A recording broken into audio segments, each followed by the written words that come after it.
సత్యంగా నేను భావించాలి అనే ఒక మరణం చేయగలిగిన శక్తి అయిన వ్యక్తికి వస్తుంది. కాబట్టి ఇతర మతస్థుల వాళ్ళు ఈ అధ్యాసను ఏ రకంగా అంటూ ఉంటారో ఆ విషయాన్ని కూడా చెప్తున్నారు. సంకేచిత్ అన్యత్ర అన్యధర్మాధ్యాస ఇది వదంతి అన్నారు. బౌద్ధులు ఉన్నారు. అన్యత్ర అన్యధర్మాధ్యాస అంటే ధర్మం యొక్క అధ్యాసే అక్కడ అధ్యాస అన్నారు, కానీ ధర్మి యొక్క అధ్యాస చెప్పలేదు.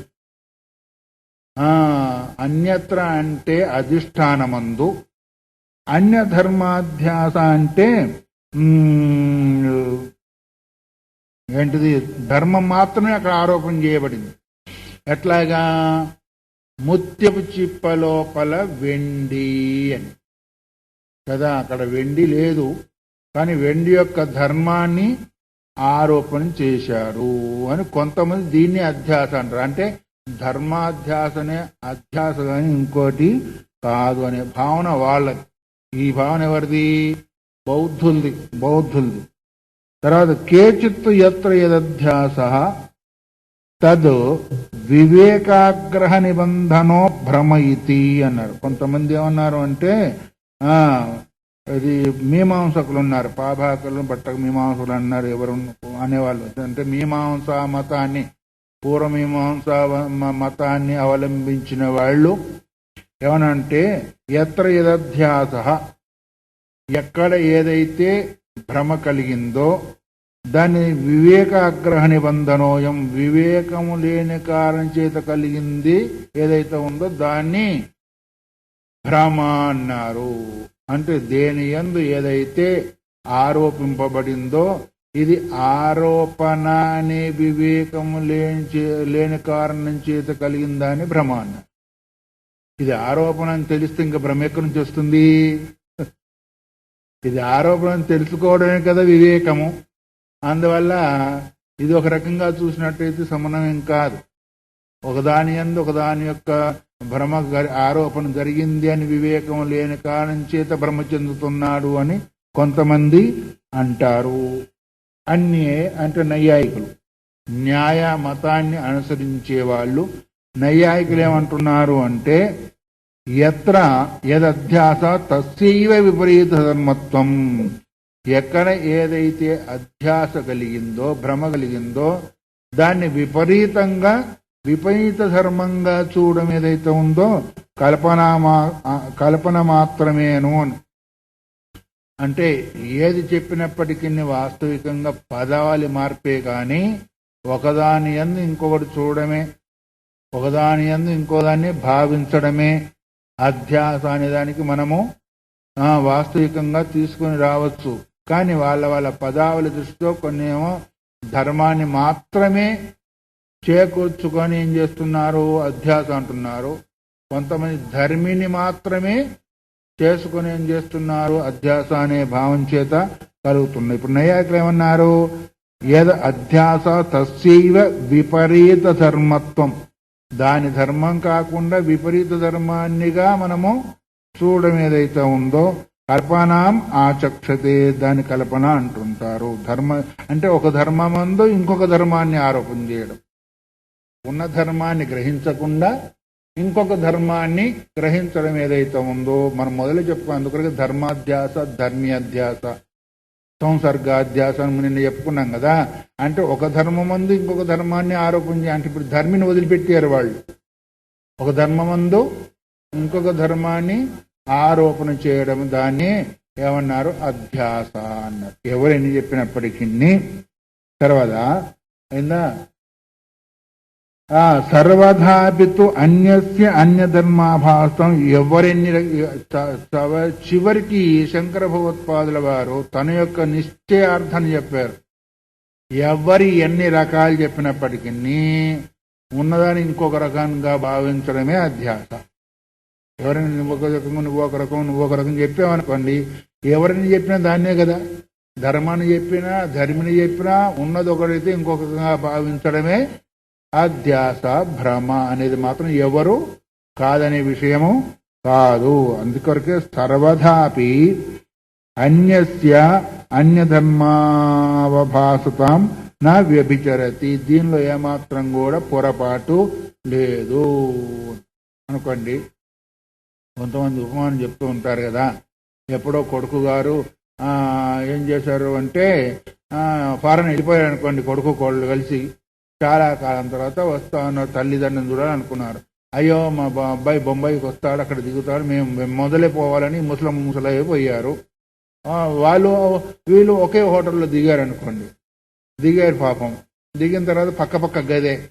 వీడు ఏం చేస్తున్నా అంటే బాగా దగ్గుతా ఉన్నాడు ముసలాడు, జ్వరం వచ్చేసి. వీడు హోటల్ దగ్గరికి పోయి ఆ తిక్కలోని అక్కడ తీసుకొచ్చి దగ్గేవాడిని తీసుకొచ్చి మన నిధుల్లో చేశాడు, ఇక్కడి నుంచి ఖాళీ చేస్తారా లేదా పంపించేసాడు. ఠామ్ టూ అని ఎగిరాడు. సరే అక్కడ కొలాయి బయట ఉంది పాపం. కోడలు అప్పుడైపోయింది, అత్త అప్పుడైపోయింది. మీరు ఎక్కడి నుంచి వచ్చారంటే మీరు ఎక్కడి నుంచి వచ్చారు, ఫలానా అంటే ఫలానా. అయ్యో మీరేనా మా వాళ్ళు, మీ ఎవరైనా మా వాళ్ళు అనుకున్నారు. ఆ తర్వాత హోటల్ వాడి దగ్గరికి పోయి వాడిని పంపించమంటాడు. అతను ఆ పక్క ఉన్నవాడిని పంపించమంటాడా? ఇప్పుడు ఎవడయ్యా అతను దగ్గేవాడు? తన తండ్రి అయ్యాడు కదా, నా తండ్రిని పంపించమంటాడు. ఇప్పుడు తెలియక ముందేమో పంపించమన్నాడు, తెలిసిన తర్వాతనో అంటే అన్య ధర్మాలంటే నా వాళ్ళు కాదు అనే ధర్మాన్ని ఆ వ్యక్తి పైన తనవాడైనప్పటికీ నావాడు కాడు అనే ధర్మాన్ని అక్కడ ఆరోపణ చేశాడు లేదా? ఆలోపన చేసి కదా ఒకటి వాళ్ళ దగ్గరికి పోయి పంపించమన్నాడు. ఎప్పుడైతే ఒకటేను వేరు కాదు అని తేలిపోయిందో ఇదేంటిది? వివేకం. అక్కడేమో అవివేకం. వివేకం చేత గ్రహించాడు నేను తాను ఒకటేను వేరు వేరు కాదు అని వివేకం గ్రహించిన తర్వాత అప్పుడు భ్రమ కలుగుతుందా నా వాళ్ళు కాదనేది. అలాగే అందువరకే ఎవరు ఎన్ని రకాలుగా చెప్పినప్పటికీ ఉన్నదాన్ని ఇంకో రకంగా గ్రహించడము దాన్ని భ్రమ అధ్యాస అని చెప్పే అవకాశం ఉంటుంది. దీని మాత్రం ఎవరు కాదనరు అనేదాన్ని ఈ వాక్యంతో చెప్పారు. సర్వదాపి బొత్తిగా అన్యస్య అన్యధర్మాయ ధర్మావభాసతాం. అన్యస్య అంటే ఇంకొక ధర్మంగా భాషించడం అన్నాడు. ఇక్కడ గ్రహించడం కాదు.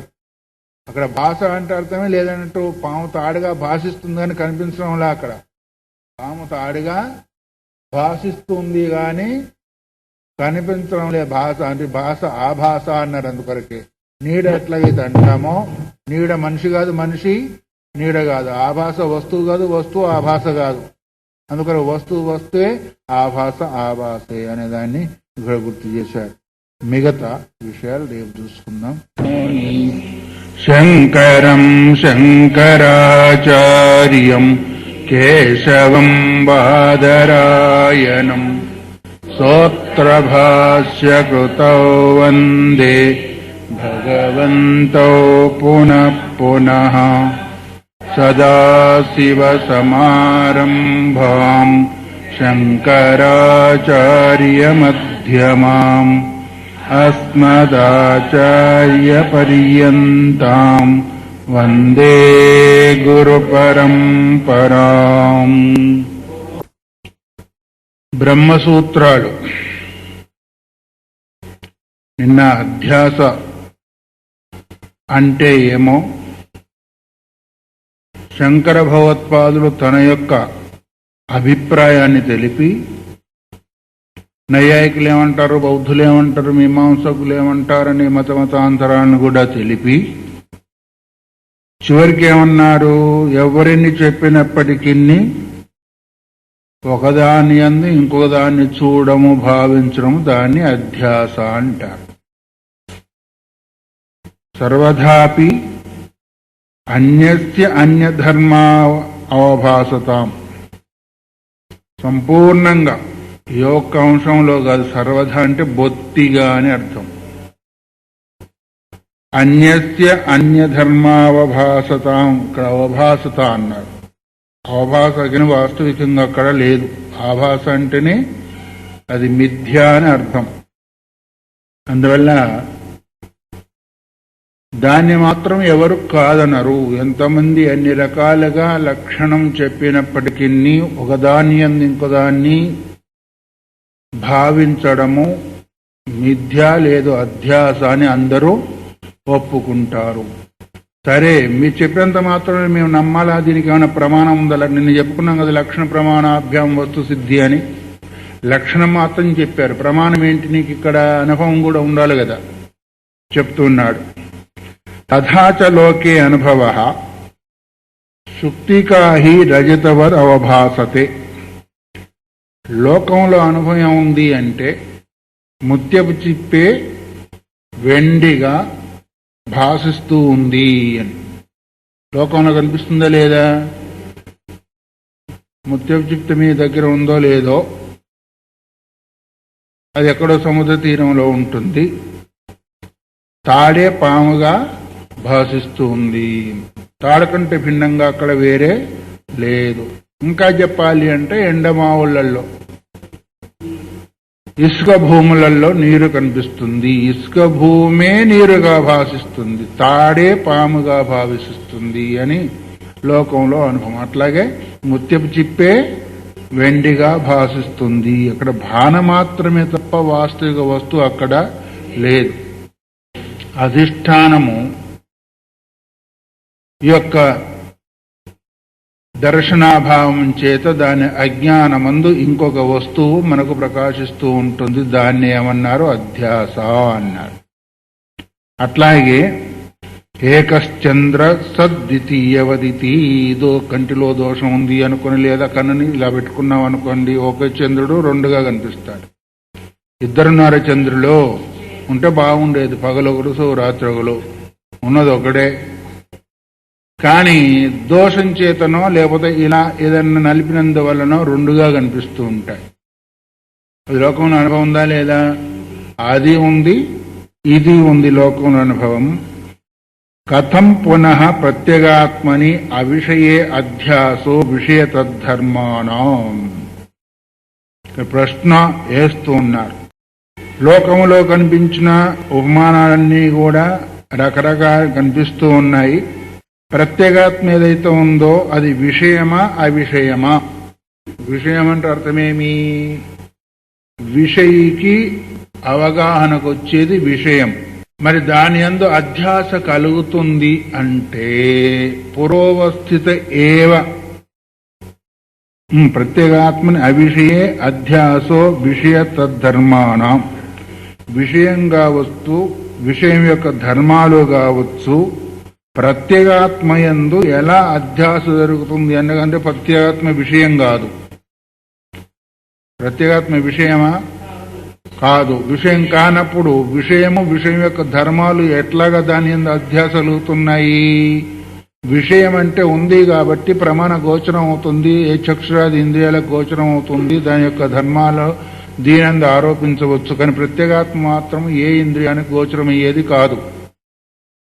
మరి విషయము విషయం యొక్క ధర్మాలు ఎలా దాని యందు ఆరోపింపబడతాయి? ఎట్లా చెప్పారు మీరు లక్షణం అని పూర్వపక్షి అడుగుతూ ఉన్నాడు. ఇక్కడ పూర్వపక్షి యొక్క ప్రశ్న, ఏ విషయానికి కూడా, ఏ ఇంద్రియానికి కూడా అది అవిషయం కదా, విషయం కాదు కదా, మరి దాని యందు అధ్యాస ఎలా జరుగుతుంది? ఎందుకు అంటే లోకంలో నువ్వు మాకు కనిపిస్తుంది సర్వోహి పురోవస్థితే ఏవ విషయే విషయాంతర మధ్యస్థితి. లోకంలో కనిపిస్తూ ఉంటే కనిపించే దాని యందు మాత్రమే అధ్యాస కలుగుతుంది, కానీ కనిపించిన దాని యందు అధ్యాస మాకు కలగడం లేదు. తాడు కనిపించింది కాబట్టి దాని యందు పాము యొక్క ఆరోపణ జరిగింది, ముత్తపు చిప్ప కనిపించింది కాబట్టి వెండి యొక్క ఆరోపణ జరిగింది, ఇంకా చంద్రుడు కనిపించాడు కాబట్టి దాని యందు ఆరోపణ జరిగింది. రకరకాల కనిపించిన దాని యందు ఆరోపణ జరుగుతుంది, కానీ కనిపించిన వస్తువు యందు ఆరోపణ జరుగుతుంది అనేది మాత్రం ఎక్కడ కనిపించలేదు. ఎవరంటున్నారు ఇది? పూర్వపక్షి తన యొక్క భావాన్ని వెలుగుచ్చుతున్నాడు.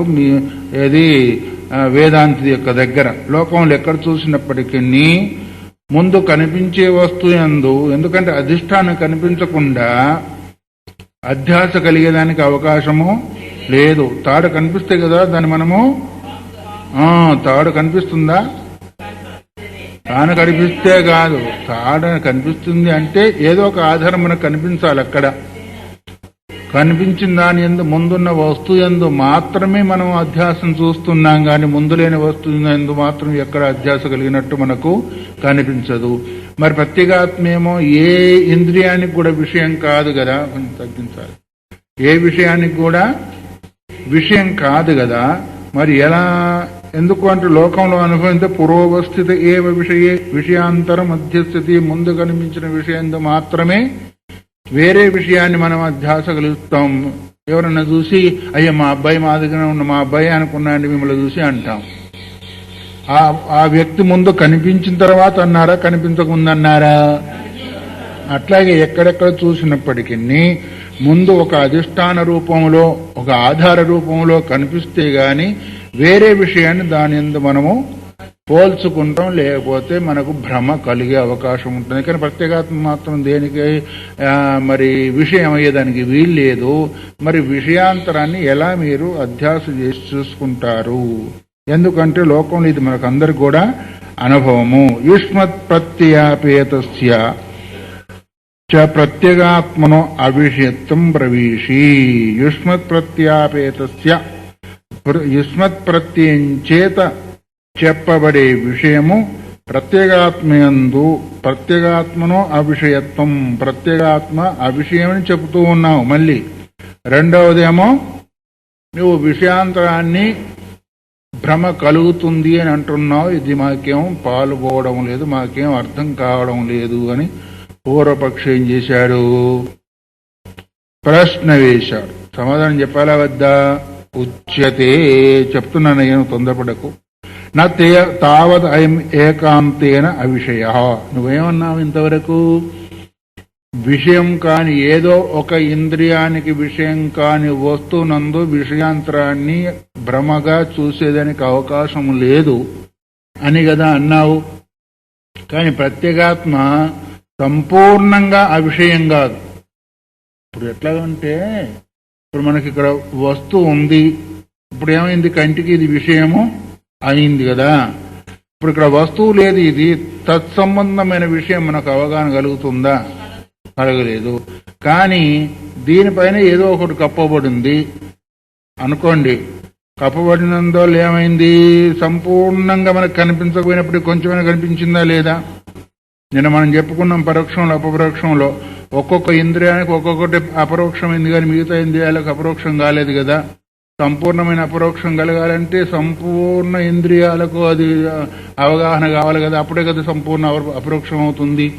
ఏ ఒక్కదానికి అపరోక్షమైనా కానీ పూర్తి సంపూర్ణ అపరోక్షం కాలేదు. అట్లాగే ఇక్కడ కూడా ప్రత్యేగాత్మ అనేది సంపూర్ణంగా అవగాహన లేకుండా లేదు, కొంత అవగాహన అవుతూనే ఉంది. అంతగాహన ఏమైనా ఉందా లోకంలో? కొంచెం కనిపించినా దాన్ని బట్టి మనం అర్థం చేసుకుంటూనే ఉంటాము. అందువల్ల ప్రత్యేగాత్మ ఏదైతే ఉందో ఇది సంపూర్ణంగా అవిషయం కాదు. ఏకాంతేన అంటే సంపూర్ణంగానే అర్థం ఇక్కడ నా విషయం. ఎందుకు? అస్మత్ ప్రత్యయ విషయత్వాదు. అస్మత్ ప్రత్యయం అంటే నేను అనే శబ్దానికి విషయమైందా లేదా? చూద్దు, నేను అంటున్నావా లేదా? నేను పోతున్నాను, నేను చూస్తున్నాను, నేను వింటున్నాను, నేను తిన్నా, రోజు అంటూనే ఉంటాం. ఇప్పుడు విషయమైందా లేదా? మరి విషయం కాలేదని ఎట్లా చెప్పావు ఇప్పటి వరకు నువ్వు కూడా? ఎందుకంటే సంపూర్ణంగా అవిషయమైన దాని యందు అధ్యాస జరగదన్నావు కదా. ప్రతిరోజు కూడా ప్రతి వ్యక్తి కూడా వ్యవహారం అస్మత్ ప్రత్యయ గోచరం అవుతుంది. నేను నేను నేను అని ప్రతిదానికి కూడా సంబోధన చేస్తూ ఉన్నాడు కాబట్టి అస్మత్ ప్రత్యయ విషయమైంది కాబట్టి నువ్వన్నదానికి ఏమాత్రం కూడా సత్తా లేకుండా పోయింది అనే విషయాన్ని గుర్తు చేస్తూ అపరోక్షత్వాచ్చ, అది అపరోక్షం కూడా. అపరోక్షం ఎట్లయింది? ప్రత్యేగాత్మ అపరోక్షమా పరోక్షమా? అపరోక్షమే. ఎందుకంటే నేనని వ్యవహరిస్తున్నాడు కదా. తను తాను తెలిసినందువల్ల నేనని వ్యవహరిస్తున్నాడా, తెలియనందువల్ల వ్యవహరిస్తున్నాడా? నేను పోతున్నాను అంటే తనకు తాను ఉన్నాడని అనుకుంటున్నాడా, లేదనుకుంటున్నాడా? నేనున్నానని వ్యవహరిస్తున్నాడు, నాకని వ్యవహరిస్తున్నాడు. ప్రతిదీ కూడా నేను నేనని శబ్దం ద్వారా ఉచ్చారణ చేస్తూ తన్ను తాను చెప్పుకుంటున్నాడు. కాబట్టి ఏకాంతం కంటే సంపూర్ణంగా అది అవిషయం కాదు. నేను అనే అస్మద్ అనే ప్రత్యయానికి విషయమై ఉంది. దాన్ని ఏమన్నారు? ప్రత్యేగాత్మ సిద్ధేహే, తన యొక్క ఆత్మస్వరూపమైనందువల్ల అది చెప్పారు. అందుకొరకే నచాయమస్తి నియమో పురోవస్తుత ఏవ విషయే విషయాంతరం అధ్యస్థితవ్యమితి. నువ్వేదైతే అన్నావో ఎదుట కనిపించే వస్తువు యందు మాత్రమే వేరే విషయాన్ని అధ్యాస చేస్తానన్నావు కదా, ఆ నియమేం లేదు. నువ్వంటే మాత్రం నియమం అవుతుందా? లేదు. ఎదుట కనిపిస్తేనే అధ్యాస జరుగుతుంది, కనిపించకపోతే అధ్యాస జరగదు అనే విషయము ఇక్కడ ఏమీ లేదు. అందుకొరకు లోకంలో మనకేం కనిపిస్తుంది అంటే ఇంతవరకు చెప్పాడు కదా. ఏమని చెప్పాడు? ముందు కనిపించిన అధిష్టానంద మాత్రమే భ్రమ కలిగేదానికి అవకాశం ఉంటుంది, కనిపించకపోతే భ్రమ కలగదన్నారు. ఆ నియమం నీకుంటే ఉండవచ్చు కానీ మాకు లేదు. కనిపించకపోయినప్పటికీ భ్రమ కలిగే అవకాశము ఉంటుంది అనేదాన్ని ఉత్తర పక్షి సమాధానము చెబుతూ ఉన్నాడు. ఎక్కడ కనిపిస్తుంది అది? అప్రత్యక్షేపి ఆకాశే బాలాహ తల మలినతాం అధ్యసంతి. ఆకాశం కనిపిస్తుందా లేదా? ఆకాశం కనిపించిందా ఎప్పుడన్నా? మరి ఆకాశం కనిపించింది అంటే ఎలా ఉంది? దానికి ఒక రూపం ఉండాలి. ఆకాశానికి కనిపిస్తుంది అంటే రూపం ఉండాల. రూపం లేదు కదా. మరి కనిపించినట్ట కనిపించినట్ట? కనిపించకపోయినప్పటికీ ఆకాశం నల్లగా ఉంది ఈ రోజు అంటామా లేదా? ఏంటంటే ఆకాశం కనిపించిందా నీకు లేదా? కనిపిస్తే ఎలా ఉంది? బ్లూగా ఉందనేది నిన్న చెప్పుకున్నామో దాని యొక్క రంగు కాదు అది. తలమలినతాం ఆపాదయంతి, దానిలోనే ఉంది. తలం అంటే ఏంటిది? భూతలం. తలం అంటే ఏంటిది? భూమి. దాని యొక్క మల్యాన్ని అక్కడ ఆపాదన చేస్తూ ఉన్నాం. ఒకవేళ ఆకాశం ఉంది నల్లగా ఉంది అంటే ఇది కూడా ఆకాశమా కాదా? మరి ఇక్కడ నల్లగా ఉండాలా వద్దా? ఇక్కడ నల్లగా ఉందా? నీకు దూరత్వం అనే దోషం చేత కూడా కనిపించవచ్చు. లేదు పృథ్వీ యొక్క ప్రతీక అక్కడ కనిపించవచ్చు. ఇప్పుడు ఆకాశం కనిపించిందా కనిపించలేదా? ఎక్కడ కనిపించింది? ఆకాశం కనిపించడానికి రూపు రంగం అవకాశం ఇచ్చేది కాబట్టి ఆకాశం అన్నాం అంతే తప్ప దానికి ఒక రూపము లేదు. రూపం ఎక్కడి నుంచి వచ్చింది? అగ్ని దగ్గర నుంచి రూపం వచ్చింది. అయితే వాయువులో రూపం లేకపోయినప్పటికీ స్పర్శ మాత్రము దానికి ఉంది. అందువల్ల ఇక్కడ మనం ఏమని అనుకోవాలి? ఇప్పుడు ముందు వస్తువు ఉంటేనే భ్రమ కలుగుతుందని నియమం ఉందా? ఇప్పుడు వస్తువు కనిపిస్తేనే భ్రమ కలుగుతుంది నియమం ఉందా? లేదు. అక్కడ ఏదో శబ్దమైంది, అమ్మో దొంగోడు వచ్చినట్టుంది అనుకున్నావు. శబ్దం విన్నావు కానీ వాడిని చూడలేదు కదా నువ్వు. మరి అప్పుడు నీకు భ్రమ కలిగిందా లేదా? భ్రమ కలిగింది. అందుకొరకు అయితే మరి శబ్దం విన్నాం కదా అంటాం. శబ్దం విన్న ఆకాశంలో శబ్దం కూడా వింటున్నాం కదా. మరి కేవలం శబ్దమాత్రం చేత కలగవచ్చు, వస్తు మాత్రం చేత కలగవచ్చు, రెండు కలిపి కలగవచ్చు. నీ అన్న నియమం ప్రకారం ముందు వస్తువు ఉంటే నీ భ్రమ కలుగుతుంది, లేకపోతే కలగదని నియమం ఏమీ లేదు. అందుకొరకు ప్రత్యేగాత్మ ఏ ఇంద్రియానికి గోచరం కాకపోయినప్పటికీ అక్కడ కూడా అధ్యాస కలిగే అవకాశము ఉంటుంది. కాకపోతే ఆకాశము అనే శబ్దానికి ఎట్లాగైతే ఆకాశము విషయమైందో అస్మత్ ప్రత్యయానికి విషయమైందా లేదా? ప్రత్యేగాత్మైనందువల్ల అది అందరికీ అనుభవంలో ఉంది. అస్మత్ ప్రత్యయానికి సేమ్ అంతే. ఆకాశానికి ఉన్న ప్రత్యేగాత్మ ఒకటే. ఆకాశం అనే శబ్దం ఉంది, ఆకాశానికి ఒక రూపం లేదు. అయినప్పటికీ చిన్నపిల్లలు ఏం చేస్తున్నారు? చిన్నపిల్లలు అంటే ఎవరు? ఇంట్లో పాలు తాగే వాళ్ళ? మనమంతా చిన్నపిల్ల ఎట్లా ఉందంటే నల్లగుందా లేదా అన్నారా లేదా? ఇప్పుడు ఎవరు మీరు? చిన్నపిల్ల పెద్దపిల్ల? వయసులో పెద్ద పిల్లలైనా చెప్పే దానిలో మాత్రం, ఎందుకంటే దాన్ని విడదీసే స్వభావం మనకు రాలేదు. నల్లగుందాను ఎప్పటి నుంచో వాడుతూ ఉన్నాం మనం. బాలాహ అంటే అజ్ఞానులు అని, ఇక్కడ తెలియని వాళ్ళు. ఎందుకంటే ఆకాశం అనేది ఒకటి వస్తువు లేదు, అయితే లేదని కాదు, దానికి ఒక ఆకారము లేదు, దాని ఇంకొక ఆకారాన్ని తీసుకోదు. అట్లాగే ప్రత్యేగాత్మ సంపూర్ణంగా అవిషయం కాదు, అస్మత్ ప్రత్యయానికి విషయము ప్రత్యేగాత్మ కూడా. అందువల్లనే తన స్వరూపమైనందువల్ల దాని యందు అధ్యాస కలిగే అవకాశం ఉంటుంది. ఎట్లాగైతే ఆకాశంలో నలుపుదనం వగేరంతా కూడా భ్రమచేత అనుకుంటున్నారు. ఇంకా గంధర్వ నగరం అన్నారు. గంధర్వ నగరం అంటే అక్కడక్కడ ఎర్రగా అంటే ఒక ఏంది ఓ నగరం లాగా కనిపిస్తూ ఉంటుంది కదా.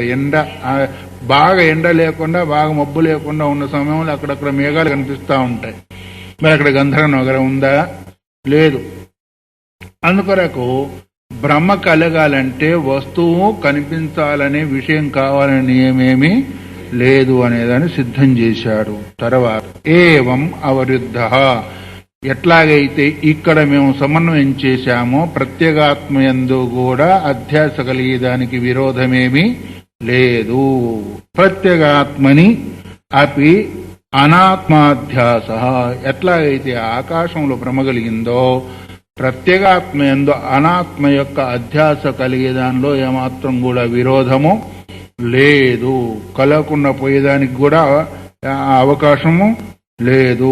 అందువల్ల తద్ వివేక్ ఎక్కడ తం ఏతం ఏవం లక్షణం అధ్యాసం పండిత అవిద్యేతి మన్యంతే.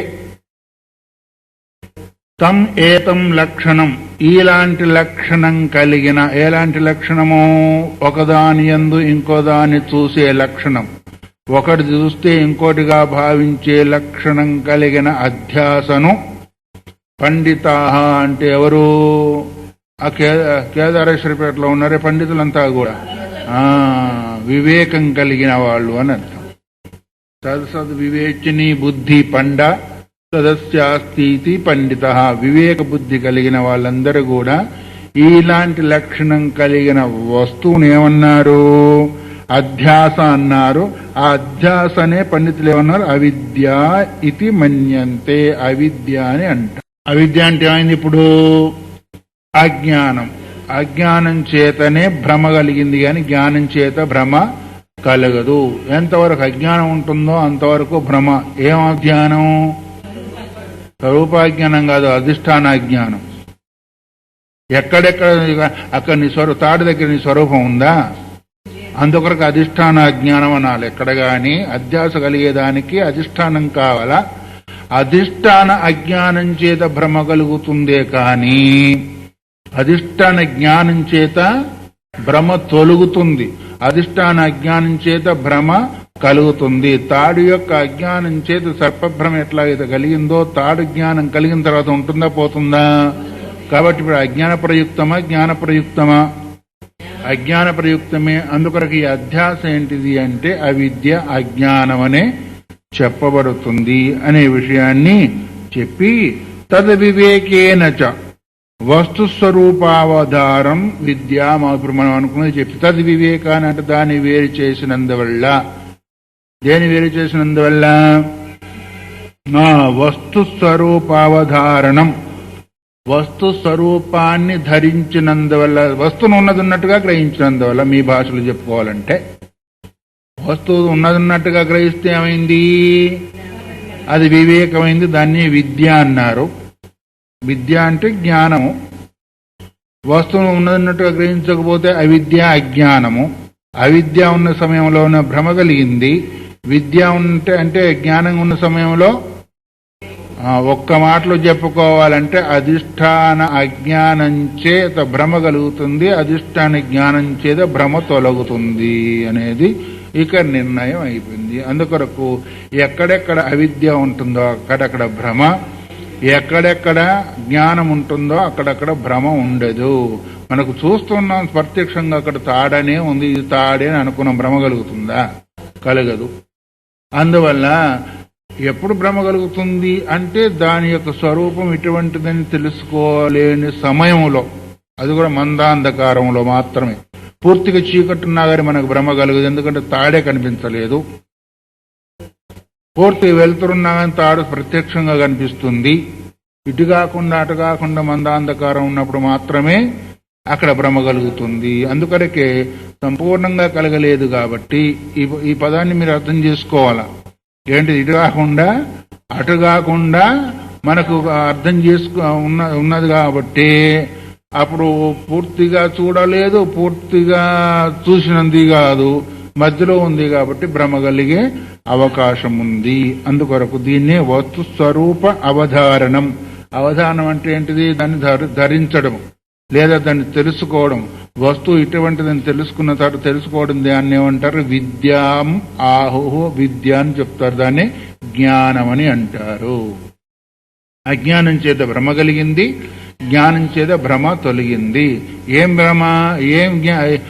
దేని యొక్క అవిద్య? అజ్ఞానము అధిష్టానం యొక్క. అది ఎప్పుడు గుర్తుపెట్టుకోవాలి. ఎప్పుడు కూడా స్వరూపం దగ్గర పోవద్దు. ఎక్కడైనప్పటికీ అధిష్టానం యొక్క అజ్ఞానము, అధిష్టానం యొక్క జ్ఞానము.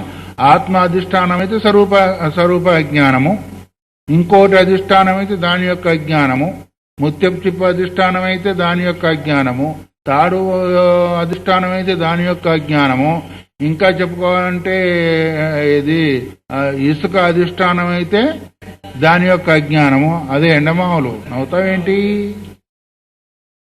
అందువల్ల ఎక్కడెక్కడ ఏది అధిష్టాన అజ్ఞానం ఉంటుందో అక్కడక్కడ భ్రమ, ఎక్కడెక్కడ అధిష్టాన అజ్ఞానం తొలగిపోతుందో అక్కడ భ్రమ లేకుండా పోతుంది. ఎందుకంటే అధిష్టాన అజ్ఞానమేమో భ్రమ, అధిష్టాన జ్ఞానమేమో భ్రమరాహిత్యము అనేదాన్ని మనము ఎప్పుడు కూడా గుర్తుపెట్టుకోవాలి. అందుకొరకే ఇక్కడ ఏమంటున్నారు? వస్తు స్వరూప అవధారణ ఏమంటారు? విద్య అన్నారు. కాబట్టి తత్ర ఏవం సతి యత్ర యదధ్యాస తత్కృతేన దోషేన గుణేన వా అనుమాత్రేణ న సంబధ్యతే. ఈ పదాన్ని మనము ఎత్ర యదధ్యాస, ఏ అధిష్టానములో దేన్ని మనము భ్రమతో చూస్తున్నామో, ఇప్పటి వరకు చెప్పుకున్నాం అధిష్టానం.